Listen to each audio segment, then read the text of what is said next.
Hello, everybody, and welcome to episode 39 of the Nine. I got it. Thundercast. I got it. 39. All right. It is Friday, July 31st, 2026. I'm your co-host, Brittany, aka Oklahoma Soda Gal, hanging out with my good friend Paula. How are you doing, Paula? I'm good. I'm surviving the heat. How are you? I am having a great time. It is only 78 up here where I'm at today. Hurts. So That hurts me right here. I am living in brilliant weather. It got kind of hot yesterday. It got like 89 with a heat Oh. index in the upper 90s. No, the humidity was thick. Like I bet. it I felt bet. like you were walking into fog, even though it was sunny out. It was wild. That's But why I stay in my four square with the AC. I'm good.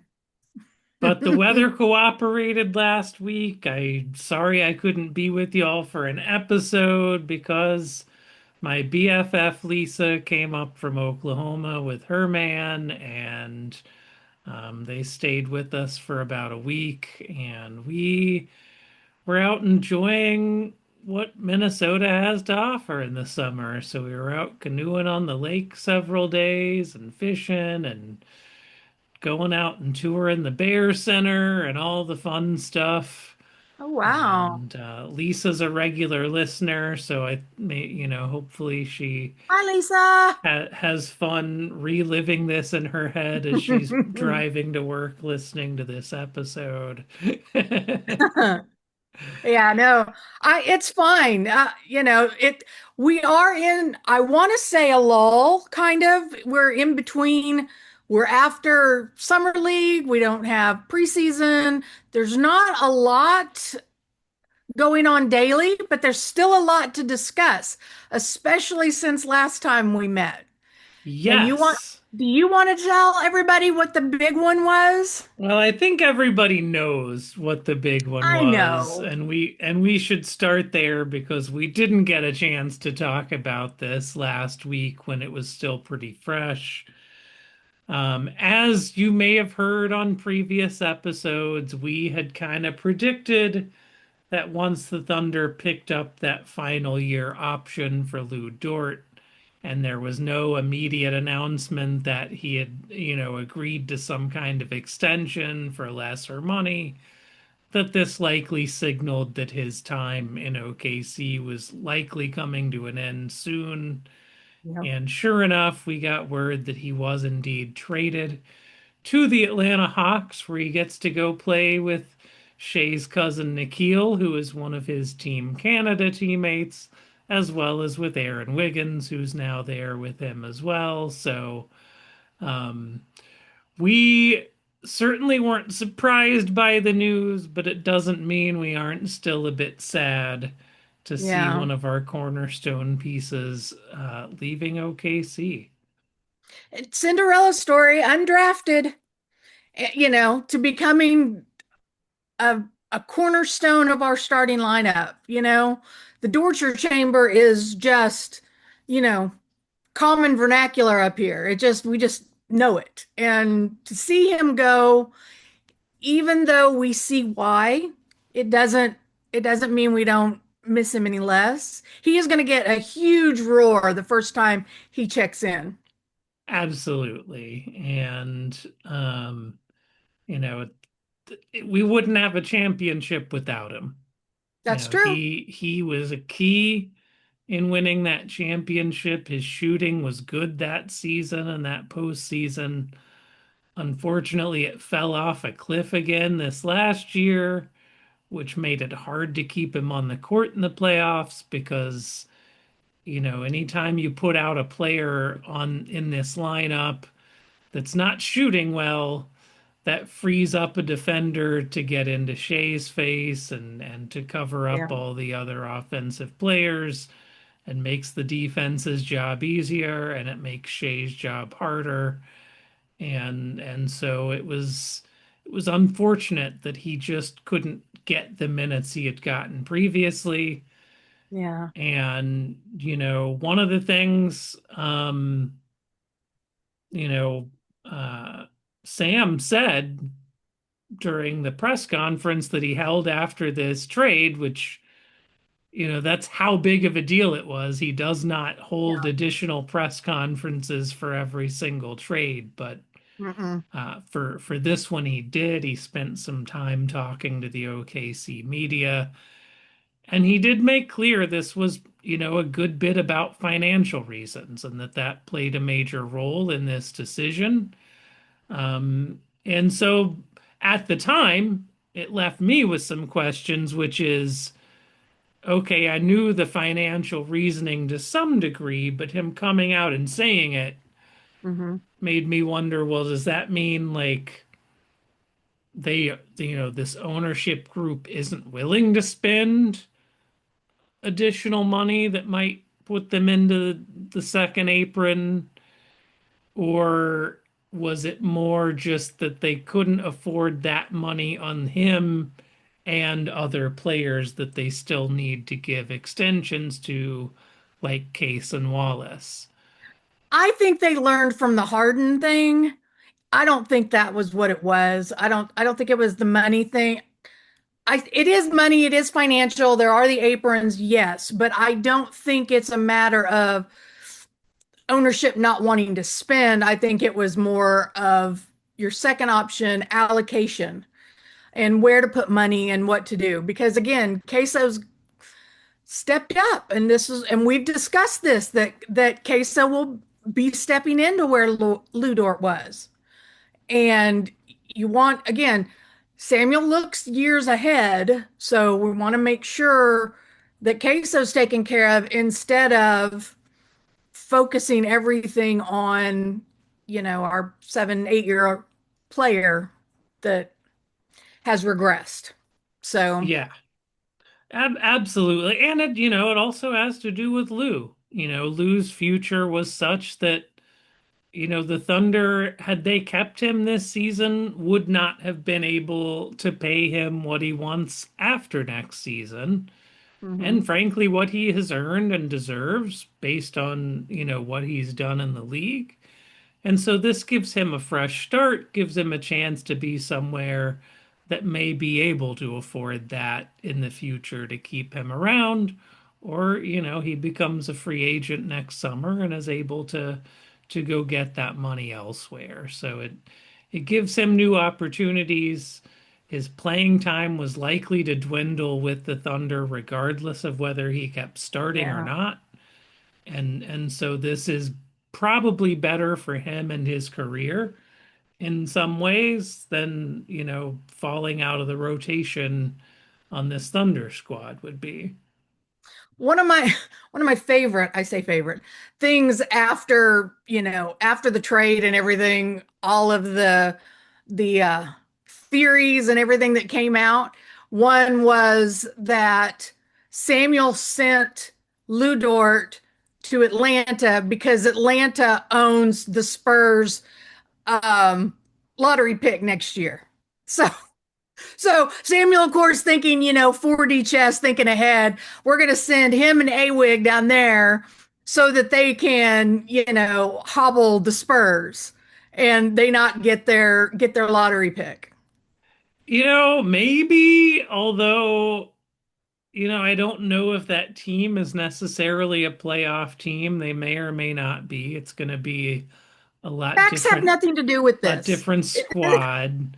And then also with the new lottery rules coming into play, Yeah, teams that fall in that middle range, which I think is kind of where Atlanta may be, are going to have better chances at higher picks. So I don't think that probably is what was no, going on, but I no, no, no. I It's just do love it. everything is just it's like Sam's good. Like he's got his murder board and he's red stringing it, but I don't know that he has that much pull in the Eastern Conference to affect a Western Conference lottery pick. Like I want to give him all the kudos and all the magic tricks that he can pull, But that seems just a wee bit of a stretch this time, even for me. Even for me. Just a little bit of a stretch, it's the Gumby arms. Yeah. Yeah. Another loss that we had this past couple of weeks, I say loss, it's not RIP. Another personnel change that we had was Chip England. He left and went down to Houston. And you and Yes, I were talking about the fact that it's not, he didn't have a typical full-time contract with the Thunder. that's right. So Chip England, who was a shooting coach who had spent like over a decade in San Antonio with the Spurs Yeah. organization, Thunder went out and got him. He's considered one of the premier shooting coaches out there. They brought him in, I think, primarily to help Giddy and I think Mhm. Dort a little bit. Yeah. Um, I think gets some credit for helping Dort's shooting get better over the last few years. But you're right, he was not a full-time coach. Like he wasn't at every game. He wasn't always part of the crew on the bench. He had kind of a part-time role where he flew into Oklahoma City for chunks at a time to Mhm. do shooting drills with certain players.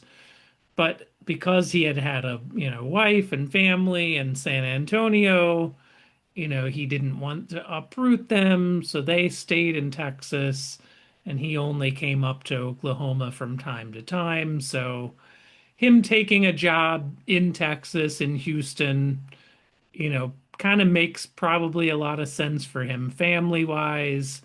And I'm imagining with Lu Dort going and new people coming in the door, it's kind of worked out the timing in a way that it was a good time for him to move to some new opportunities. Is it a loss for the Thunder coaching staff? Sure, absolutely. You never like losing somebody who's got a reputation like that. On the other hand, this wasn't a guy who was an integral piece that was constantly a presence on the team or something. Right. So, I mean, he did you saw the improvements in the players. You saw Giddy's improvement, you saw Lou's improvement, you know, but again, it's a 15-man roster, should be 47. Um You also got to wonder, how much did other members of the coaching staff and younger people on the staff, how much were they around him and picking up on what he was doing and can now carry that project on without him? There's also that part of it. So, they can yeah. hold the stick with the pitcher at the end and for the guys to be all over. No, I get it, but again, this seems to be a summer that Samuel's looking towards the future and making adjustments.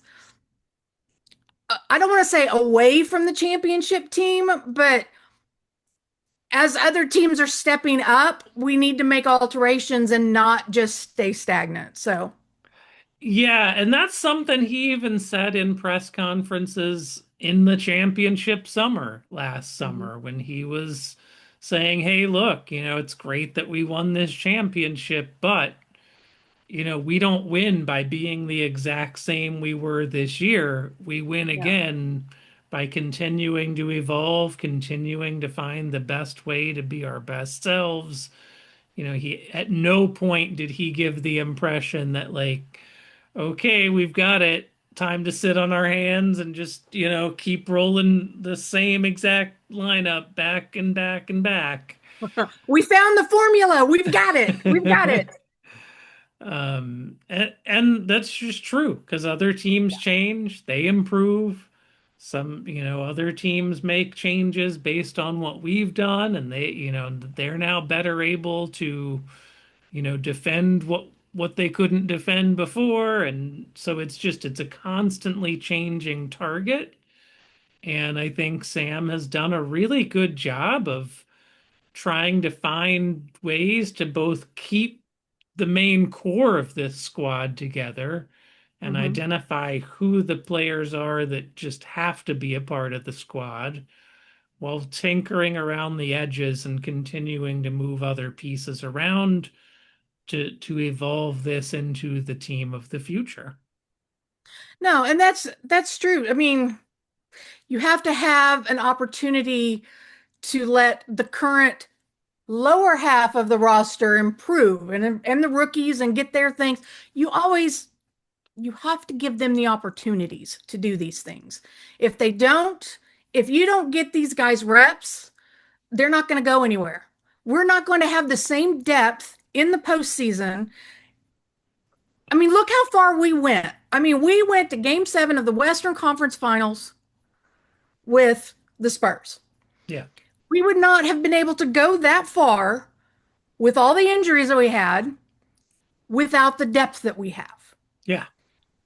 So we've got to get the younger guys reps. I mean, that's just flat out. And I'll say it again. I'll say it next year. You know, come October, I'll be like, let's get these guys some reps so that they can make it, let us go deep and go to next June.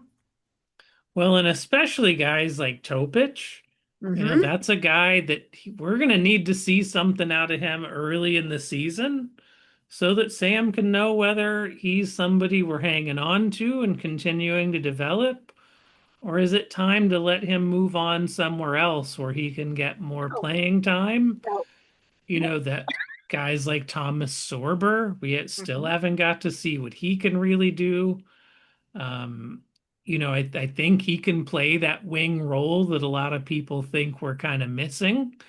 Yeah. He's a 6'9" guy, so he's short for a center, but kind of tall for a wing. Maybe he can be that kind of 3, 4, 5 player, who can play a little bit on the wing.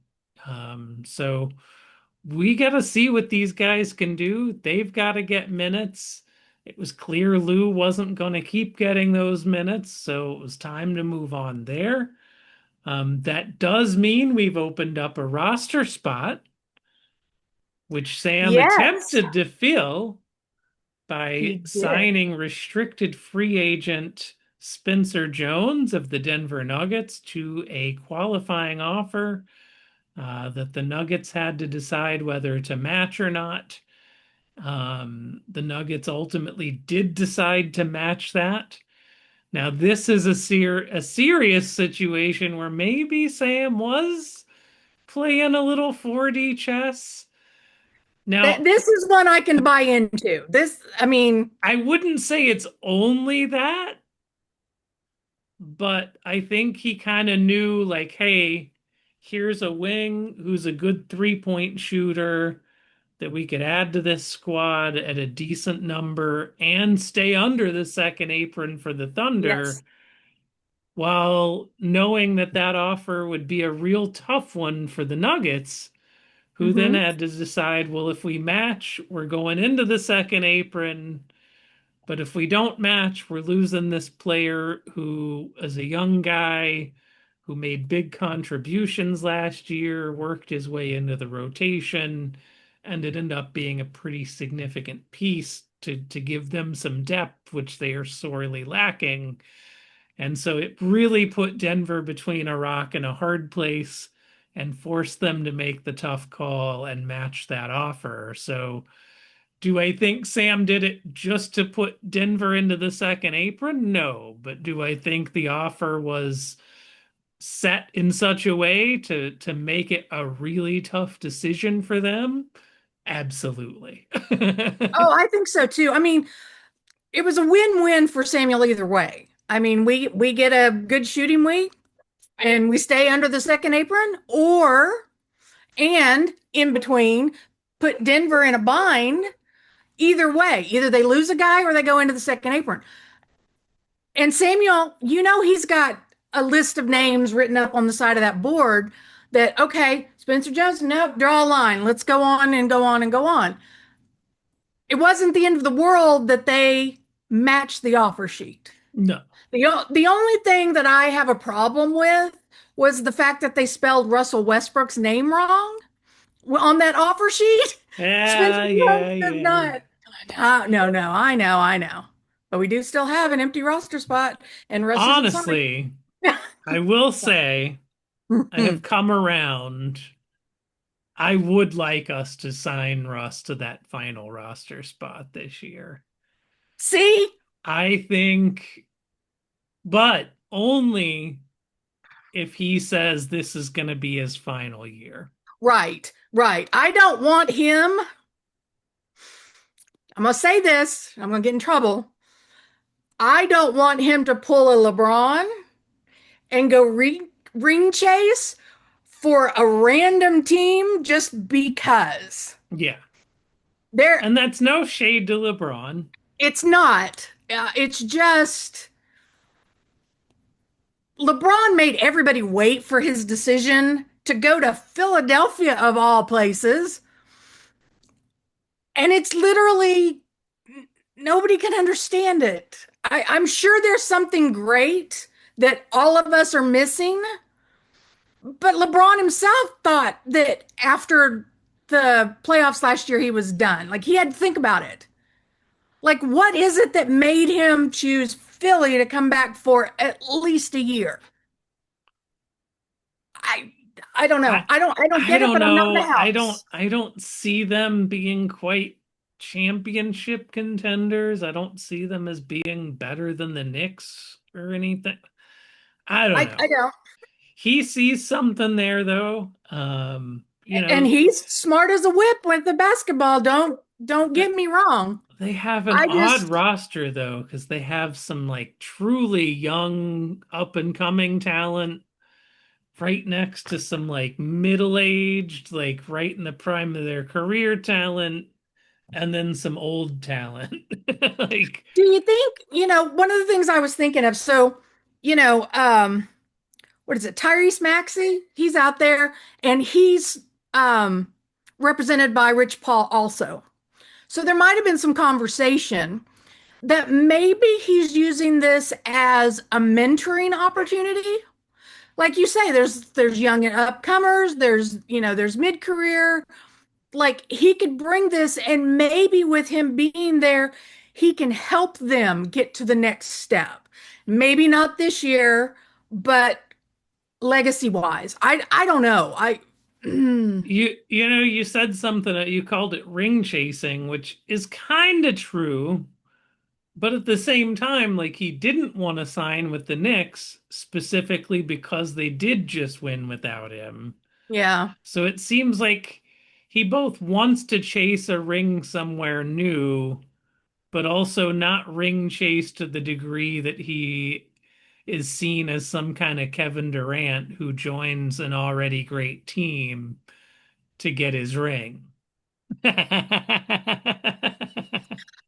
But honestly, at least he didn't go up to Golden State and this be the tour of the golden oldies up there, which sounds terrible to say, but they're wasting Steph Curry at the end of Steph's career. But that's I that's a whole mean, other thing.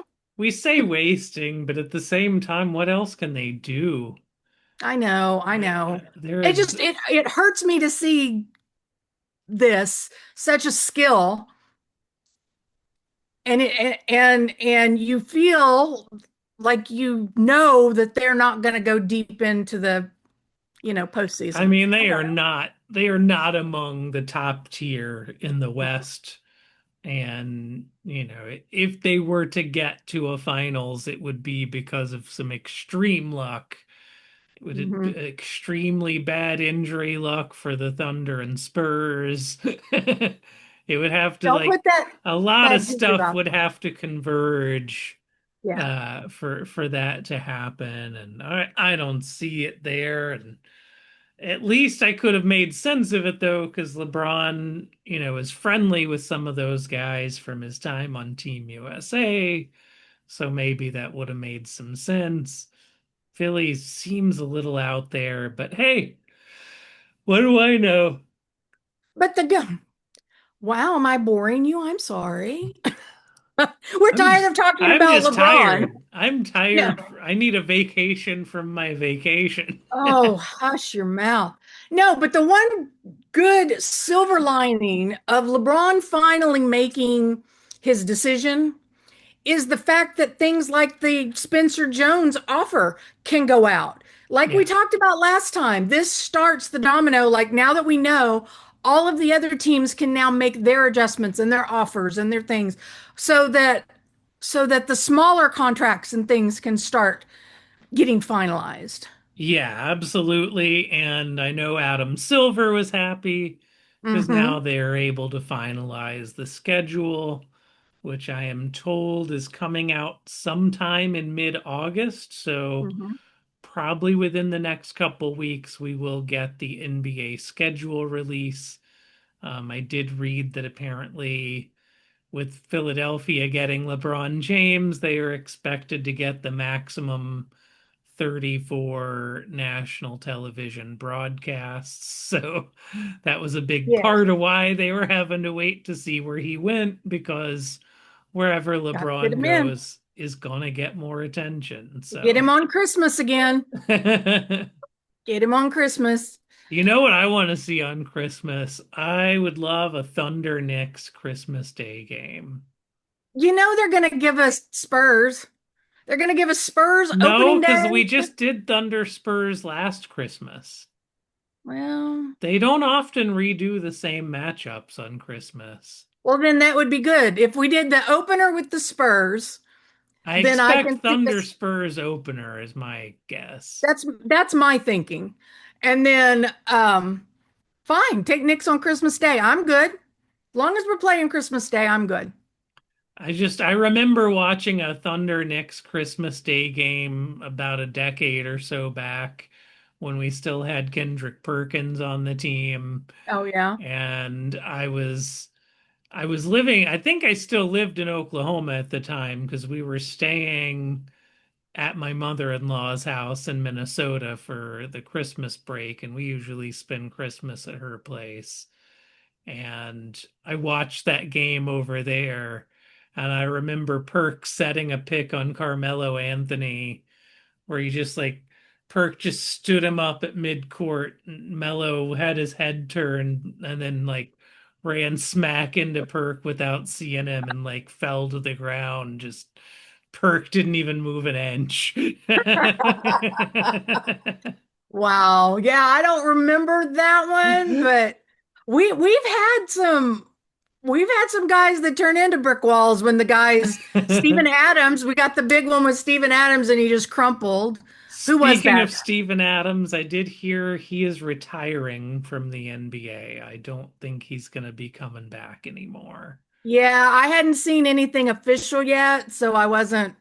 I don't know if it's official, but that's the rumor out there is that Steve-O is pretty much done. My understanding is his back issues are just such that Mhm. he can't play more than a couple games at a time anymore, and Yeah. he he is not money obsessed by any No. means. He'll get to go Um, home. I He'll think get he to, just wants to chill. He's got the money he needs, and it's yeah. time for him to live life and just enjoy it. Which I wish Steve the best and the happiness everywhere. I love him so much. And I am so sad that his injuries the last couple of years have really impacted his playing ability and his time on the court because he is just, you know, He's he's always been, delightful. yes, that's the word. He is. So, but You know I'll what's keep an eye funny? out. He's one of those guys that Thunder fans on draft night were like, who did we draft? Why? What is this about? Who is this? I don't know if I like this pick. And Hmm. now he's like one of the most beloved characters in Thunder history. So, Characters is a great word for him. That is a great one. People love him, but yeah, when you look at him as a baby the night that he was drafted, you know, clean cut, no sleeves, just, and then now we have complete, the hair, the sleeves, the chest piece, everything Steve-O with the extra weight on. Again, it's because he smashed those steaks. that's right. So, so Chet can start smashing steaks. Chet is real popular on Threads. He's been on Threads like this past month, and he's been putting up the food that he eats. And I'm like, Yes. yes, that looks delicious. I don't see a steak in that picture. Yes, We that is need more good. steaks, Chet. More steaks. So I wonder if J-Mac convinced him to join Threads could because be. J-Mac was really the first guy on the Thunder to really be active on Threads. Hmm. And I wonder if he's like, "Hey, come on in. The water's warm. It's great." Could be. Could be. I know Chet was, fairly active on X. We'll see if he stays active on Threads, but it's been interesting because he's been trying to solicit, you know, he asked for book recommendations and Oh out in no. California. He asked for book recommendations, and what did you say after that? I said he also put up a picture of a beach scene out in California, Yes. and and I was like, I don't recognize that. Is that Lake Arcadia? Is that? And he just replied. He just laughed, because so there is some interaction, which is nice to see. And then you talk about JMac on Threads. JMac put out a big notice last week. I don't know if you saw it or not, but he put out a notice for Oklahoma City teachers to give him his wish lists, their wish lists, and he was clearing out wish lists for Oklahoma City teachers. Yes, I did see that, and I'm glad we got to talk about that. That's I just love how he another is just loves us. amazing example of some of our players really adopting the city, diving in head first. We've seen it with iHeart, and now it seems Jared McCain is following in those footsteps. It's Mhm. really great to see, and J Mac is just such a fun character as well. He's just so vibrant. I mean, he's just so enthusiastic when he does something or tries something. And it's not even just, like his vlogs he puts out all the time or his dances or anything. It's just you can tell from his interactions and his enthusiasm. Like he was posting through it during the World Cup.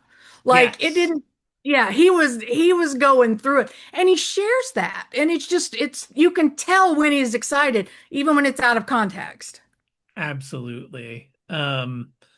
Speaking of beloved Thunder players, Jalen J. Will Williams Hmm. had a couple of basketball camps in Northwest Arkansas last week, so he's continuing to give back not just in OKC, but over in his home region, which is also part of the Thunder's home TV region. So Yeah. really great to see him being active in a further off part of the TV market and continuing to give back to his home area.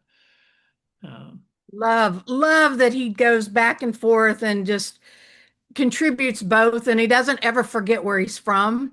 Now, I'm sorry that he won't get to be around Isaiah Joe and they go back to Arkansas together. But the fact that he continues to and builds his legacy back there is still it's great. I love watching our players be involved. And I think that's something that's really strong throughout the roster. And I think there's a lot that we don't see. Because yes. I know you and I, we look to see what the players are doing. And I don't mean it in the stalker way. I mean it in, hey, what have they, how are they contributing this week? What are they doing? Because we know they do. Yeah, we like to So highlight it. Again, a big part of our shows, we want to highlight these folks not just as basketball players, but as human beings. exactly. And once they're part of the Thunder, you got your Thunder legends, and we want to see what you're doing. We're going to keep up with you. We're going to keep up with Steven Adams. We're going to keep up with Isaiah Joe and Jay Will. And that's why we'll bring, the Thunder DNA is throughout the league. Yeah, And it's so interesting to watch how they contribute in different areas and knowing that they'll be welcomed back. So, absolutely. Some other final news and notes. The Thunder Girls and O City Crew dance teams held their auditions last week, so We will likely soon know the members of those teams, and it's just a lot of prep work as everybody has to get ready for next season. And even that halftime entertainment and the in-game Mhm. entertainment that you see, like those folks have to prepare as well and have to, get stuff going well before the season actually starts to be ready as well. So, everything's moving towards next year, and shoot, before you know it, we'll be talking training camp here in about, 5 or 6 weeks. Because listen, tomorrow's August, which means next month is September, and we're almost to October. Yeah. So So time's only moving. 2 months, just flying. But the NBA has become almost year round. I've got no problems with that. It really has. Well, is there anything else you wanted to get off your chest before we wrap this one up this week? No, I think I'm good. I'm gonna end on a positive.